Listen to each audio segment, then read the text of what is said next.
High সবাইকে, আশা করছি তোমরা অনেক ভালো আছো আর আমি অনেক ভালো আছি। গুড মর্নিং সবাইকে। সকাল সকাল ঘুম থেকে উঠে দেখলাম বিভৎস পরিমাণে বৃষ্টি হচ্ছে, ওয়েদারের অবস্থা খুবই খারাপ। তাই জন্য আমার খিদেও পাচ্ছিল, ভাবলাম একটু ডিম পাউরুটি খাওয়া যাক, তাই পাউরুটি কিনে এনে ডিম পাউরুটি করে খেয়ে নিলাম। আর আজকে একটা নতুন রকমের কেক ট্রাই করার খুব ইচ্ছা করছিল, তাই জন্য একটা মার্বেল কেক ট্রাই করলাম, বেশ ভালোই লাগছিল। তারপর দেখলাম বেশ নরমও হয়েছে, আর খাবার পরে দেখলাম বেশ টেস্টি হয়েছে।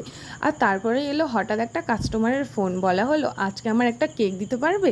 আমি বলেছিলাম যে হ্যাঁ ঠিক আছে, কিন্তু তার দাবি ছিল একটা হ্যাপি বার্থডে টপার লাগবে। সাথে সাথে আমি ফোন করি রোহান আর রাইহানকে, ওরা দুজন কিন্তু বারুইপুর থেকে আমাকে এই হ্যাপি বার্থডে টপারটা এনে দেয়। লোকে বলে নাকি বন্ধুত্ব হয় না, কিন্তু এদের সাথে আমার বন্ধুত্ব হওয়ার পর বুঝলাম আসল বন্ধুত্ব কাকে বলে। মানে যেখানে কোনো বিপদ আপদ হয় আমি সাথে সাথে ফোন করলে এরা দুজনে আমার জন্য হাজির থাকবেই। তো এরা দুজন যদি আজকে টপারটা না এনে দিত, এই বৃষ্টির মধ্যে আমাকেই বারুইপুরে ছুটতে হতো। টাটা সবাইকে।